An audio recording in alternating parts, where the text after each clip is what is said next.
organic, unpredictable, unknown, lovely, beautiful, a sense of fulfillment. This is part of the pleasures of life and not the chores of life.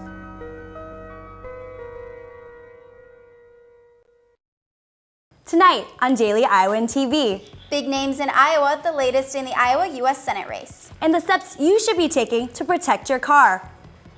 And in sports, a preview of the upcoming men's basketball season. Daily Iowan TV starts now.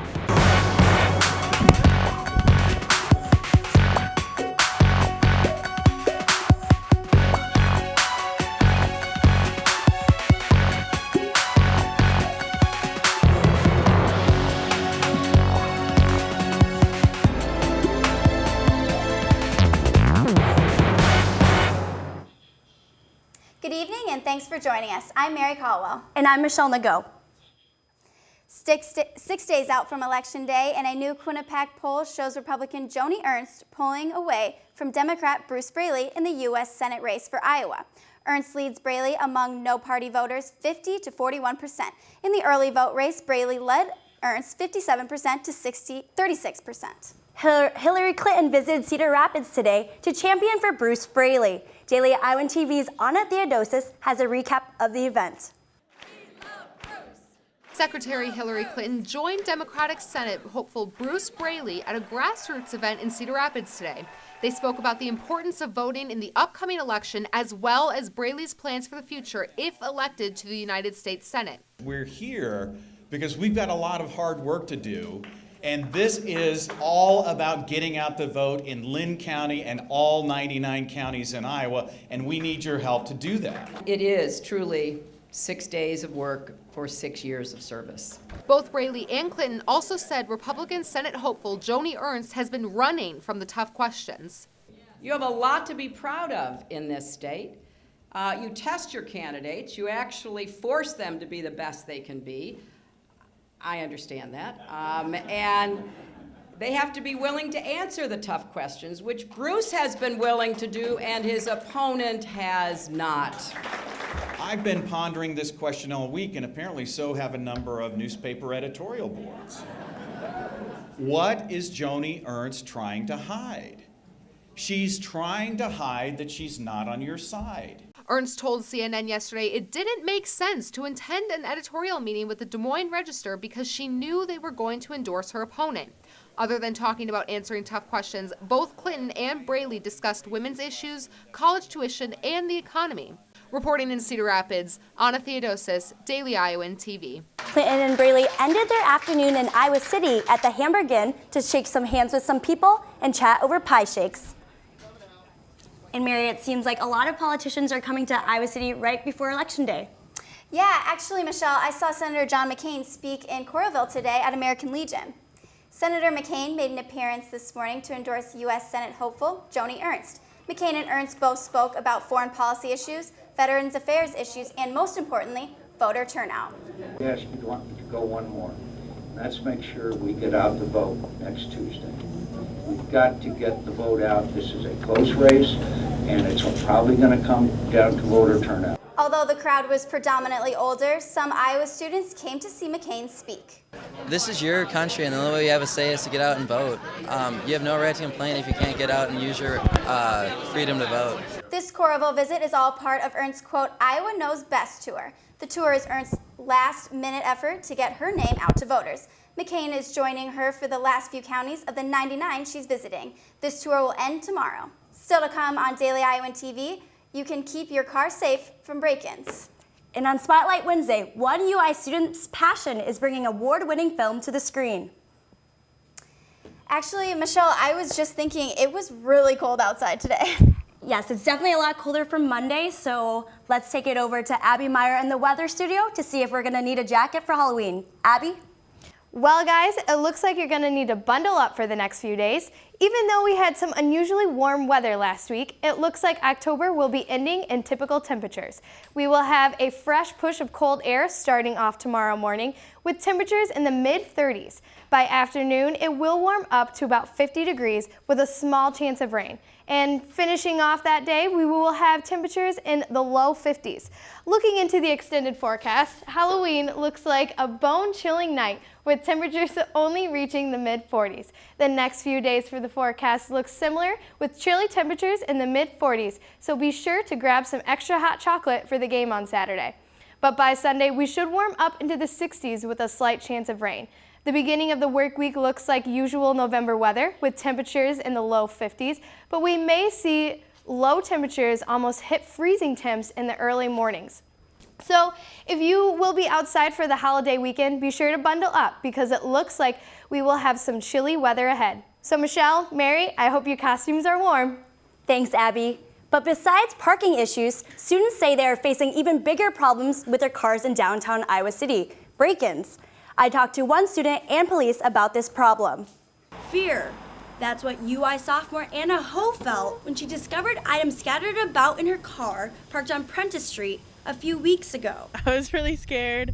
I noticed it was a lot messier than it was before, so that's when I knew someone broke into my car. Iowa City Public Information Officer Scott Gardy says Ho isn't the only student facing this parking issue on campus streets. Initially, at the beginning of the school year, we did see a rise in vehicle burglaries, which isn't uncommon with people relocating back into town. Luckily for Ho, nothing was damaged. There wasn't anything that was valuable that was taken. While it may not help in every case, Sergeant Gardy says one of the easiest ways to avoid a car break-in is by locking your doors. One of the most common ways people enter vehicles is through an unlocked vehicle, which again, it's just kind of an easy crime opportunity for car burglars. Which is why he recommends all drivers lock their doors and to remove any expensive or personal items from their cars. Your car should be a safe place, but if it's in a public place, you just never know. That's just kind of a gamble. A gamble that has taught Ho to take extra precaution when parking in Iowa City. Something else Sergeant Gardy told me is that the number of apartment burglaries increases during extended school breaks, so students should be extra cautious as they leave for Thanksgiving break in a few weeks. Plenty of events happening over Halloween weekend. We have arts editor Emma McClatchy in the newsroom with our 80 Hours preview. Emma? Thank you, guys. All right, in 80 Hours this week, we have a lot of coverage of some Halloween events going on this weekend, including an event at the library called Ghosts in the Stacks, which will look at some creepy objects from Iowa's history. We also have a murder mystery party going on, as well as a Brazilian orchestra that Hunter has brought to the Englert that specializes in improvisation. We also have a review of a roller derby match that went on last weekend, so be sure to check out 80 Hours this Thursday. Thanks, Emma. And an award-winning filmmaker and UI master's student is bringing Iowa to the big screen. Daily Iowan TV's Katie Seitz has a story on this week's Spotlight. Jesse Kreitzer's film, Black Canaries, is a story set in early 1900s Iowa. It's about a man who mines coal to heat his house and take care of his family. However, when his coal mine collapses and he finds an intriguing new mineral, his life is turned around. It's loosely inspired by my maternal ancestors. My great-grandfather was a coal miner in Albia, Iowa. Kreitzer, who is from the East Coast, says his family's heritage is part of the reason he came to Iowa. He is constructing the inside of a coal mine here in this barn in Solon. This farm is just one of numerous shooting locations across Iowa. His film relies on many people, including those who have donated their space, materials, and even financial support. I knew the community has been and has demonstrated time and time again how receptive and supportive they are to supporting the arts. Kreitzer has been making films since the 3rd grade and hasn't really stopped since. His style is to focus on visual storytelling and not to rely heavily on dialogue, and he has garnered a lot of respect for it. The kind of picture that he creates is what really took me in to begin with, how he paints the picture visually, how he tells the story visually. Kreitzer says it's his most ambitious project yet. A rough cut will screen this December. Reporting from Solon, Iowa, I'm Katie Stites, Daily Iowan TV. Michelle, there's a lot happening in Hawkeye sports this week. That's right, Mary. And we'll now toss things over to Taylor Mathis and Zach Mackey, standing by in the sports studio. Guys? Thanks, ladies, and welcome back to the Daily Iowan TV Sports Studio. Tonight, we take a look at a club sport that resembles American football but requires immense endurance. But first, the Iowa men's basketball team begins action this weekend. The team finished last season 6th in the Big Ten with a .500 record in Big Ten play. To catch us up on the currently 25-ranked squad, Whitney Blankmore has the season preview. It was supposed to be the year Devin Marble and his team made history. But falling to Tennessee in the first round of the NCAA tournament was anything but was what to be expected. But starting this Sunday, it's a new season for the Hawks, filled with new opportunities and new leaders. You've heard me say this a lot, Rob. It was Jared Cole's team, it was Matt Gaines' team, it was Marble's team, now it's Aaron White's team. White was the only player in the country to shoot better than 55% from the field and 80% from the free throw line last season. But it won't be the White show as Iowa returns 10 letter winners, including 3 starters, and has 5 newcomers, some of which are already making a name for themselves. Dom Ewell has to play a lot.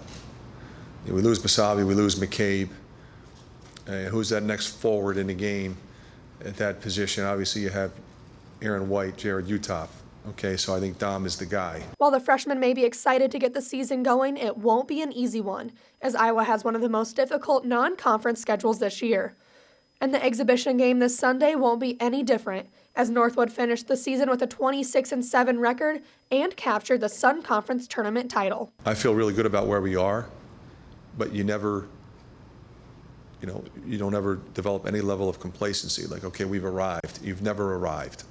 You're constantly trying to improve what you already have. So have they arrived this year? Only time can tell. Whitney Blakemore, Daily Iowan TV Sports. Hawkeye hoops tip off in Carver Hawkeye Arena this Sunday in their first exhibition contest of the season against Florida Northwood. Not many people know the difference between a touchdown and a try. The difference, a try, is a term for the sport of rugby. Taking you inside the scrum of Hawkeye Rugby tonight, we'll toss it over to Austin Luce with our What It Takes segment. Thanks, guys. And to clarify the difference between a try and a touchdown, the two really are very similar. However, a try is awarded when a player runs across the in goal or end zone, and they are awarded 5 points. Rugby is played with 2 40-minute halves with a continuous clock, and each team puts 11 players on the field. I took a look at Iowa's rugby team to better understand this club sport. The biggest difference between rugby and football, at least tackling-wise, is you have to wrap up. In football, you'll see a lot of guys just kind of dive in and destroy each other, but rugby, you don't wear pads, so it's kind of a self-preservation game. Being a great rugby player, you obviously have to be physical, but there's more to it. You got to be smart. A lot of people think of us as just kind of brutes running around. It's kind of like soccer in an aspect, like you're always going, except for like stoppage, like a penalty or something like that, but it's always continuing and you're always contact after contact. You got to be safe with the contact. You can't just be going out there. Like in football, you could just sprint and just hit somebody as hard as you can. Rugby, you're going to end up getting hurt. You got to be controlled and you got to have good form and tackling. A lot of other sports, either you can just be a bulky, strong guy and just kind of give in 1 or 2 directions, but definitely in rugby, you have to be a thinking player. You got to be strong and fit, ready to run 80 minutes and make decisions on the fly, whether you need to go into a ruck or make the pass or just hold on to it. I guess the best way to put my position in terms that most people would understand would be sort of a quarterback in football terms.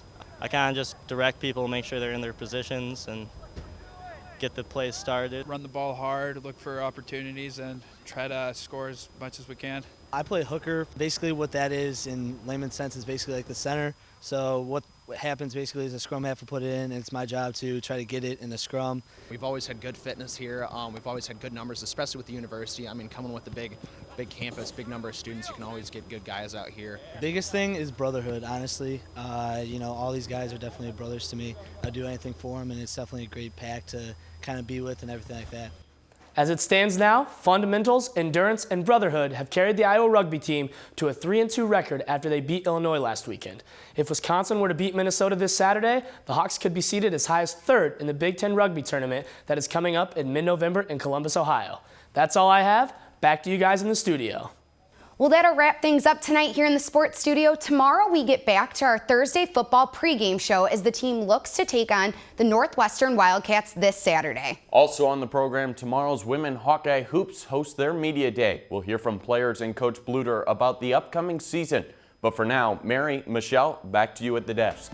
Make sure to tune in tomorrow at 9 for the latest news. And stay in the loop online at dailyiowan.com. Thanks for joining us and have a great night.